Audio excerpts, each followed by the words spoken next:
इस वीडियो में हम प्रॉफिट एंड लॉस, लाभ तथा हानि के बहुत ही इंपॉर्टेंट क्वेश्चन को सॉल्व करने का शॉर्ट ट्रिक सीखेंगे। इस वीडियो में हमने जो क्वेश्चन लिया है वो क्वेश्चन बहुत ही इंपॉर्टेंट है और बार बार रिपीट किया जाता है। इस तरह के क्वेश्चन कई तरीके से पूछे जाते हैं, तो जिस तरीके से पूछा जाता है हम सभी प्रकार के क्वेश्चन को सॉल्व करने का शॉर्ट ट्रिक सीखेंगे। तो चलिए वीडियो को शुरू करते हैं। वीडियो को शुरू करने से पहले अगर आप हमारे चैनल पर नए हैं तो हमारे चैनल को सब्सक्राइब कर ले और बेल आइकन के ऑल पे क्लिक कर ले ताकि आने वाले वीडियो का नोटिफिकेशन आपको मिलता रहे। अगर आप ये वीडियो फेसबुक पे देख रहे हैं तो हमारे फेसबुक पेज को फॉलो जरूर करें। ये हमारा पहला क्वेश्चन है। यदि एक वस्तु को 13% हानि और 14% लाभ पर बेचा जाता है तो दोनों मूल्यों के बीच का अंतर 162 प्राप्त होता है, तो वस्तु का क्रय मूल्य क्या है। यहाँ पे बोला गया है कि वस्तु को 13% की हानि, 13% की हानि को हम यहाँ पे माइनस में मेंशन कर रहे हैं क्योंकि हानि है, और यहाँ पे बोला गया है 14% का लाभ, तो प्लस में हम 14% लिखते हैं। अगर हम कोस्ट प्राइस को 100% पकड़े, कोस्ट प्राइस को अगर हम 100% पकड़े तो यहाँ पे 13% हानि के बाद कितना आ जाएगा,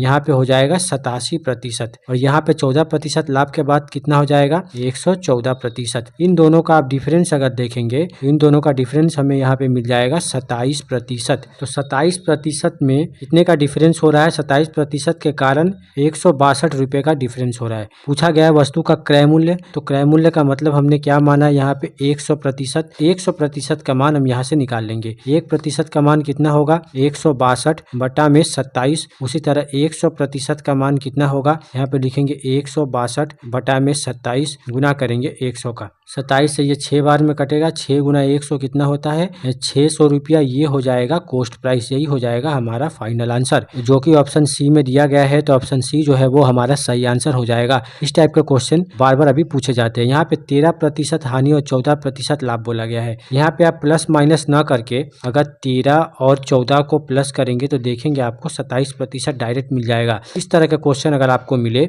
एक बार लाभ और एक बार हानि दिया गया है और उसका डिफरेंस दिया गया है, तो आप दोनों को प्लस करके डायरेक्ट उस संख्या को इससे इक्वल करके आंसर ला सकते हैं। ये हमने समझाने के लिए किया कि हम ऐसा क्यों करेंगे, और ये मेथड का यूज आप करेंगे एग्जाम में, जिससे आप बहुत ही आसानी से क्वेश्चन को सॉल्व कर पाएंगे। तो अब हम बनाते हैं एक अगला प्रश्न।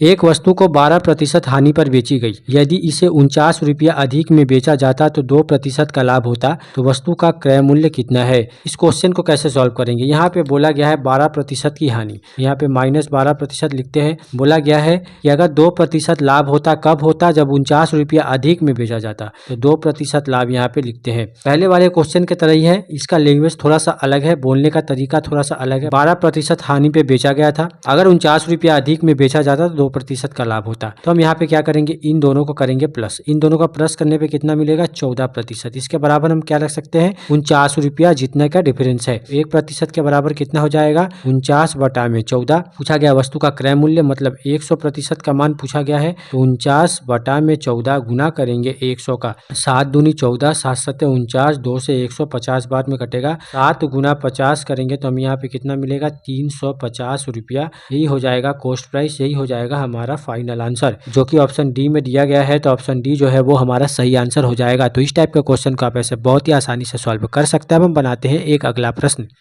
इस क्वेश्चन में बोला गया है कि एक व्यक्ति को किसी लेन देन में 5% की हानि 12% के लाभ में बदल जाता है। जब उसे 680 रुपया ज्यादा देने वाला खरीदार मिल जाता है तो उस वस्तु को कितने रुपये में बेचा जाना चाहिए कि 40% का लाभ हो। पहले जैसा ही क्वेश्चन है, ये बोलने का तरीका थोड़ा सा अलग है। यहाँ पे क्या बोला गया है 5% हानि जो था, 5% जो हानि था वो 12% लाभ में बदल जाता है। क्यों बदल जाता है, क्योंकि उसे एक खरीदार मिल जाता है जो कि 680 रुपया ज्यादा देता है। मतलब इन दोनों का गैप यहाँ पे दिया गया है 680 रुपया। तो इन दोनों को अगर हम प्लस करेंगे तो हमें कितना मिलेगा, यहाँ पे मिलेगा 17%, जिसके बराबर हम कर सकते हैं 680 रुपया को। पर बोला गया है कि 40% का लाभ हो, पर बोला गया है कि उस वस्तु को कितने में बेचा जाना चाहिए कि 40% का लाभ हो। कोस्ट प्राइस है हमारे पास 100%, सेलिंग प्राइस कितना हो जाएगा इससे 40% ज्यादा, मतलब 140%। तो हमें निकालना है 140% का मान। पहले वाले क्वेश्चन में क्या था, कोस्ट प्राइस निकाल रहे थे, यहाँ हम सेलिंग प्राइस निकालेंगे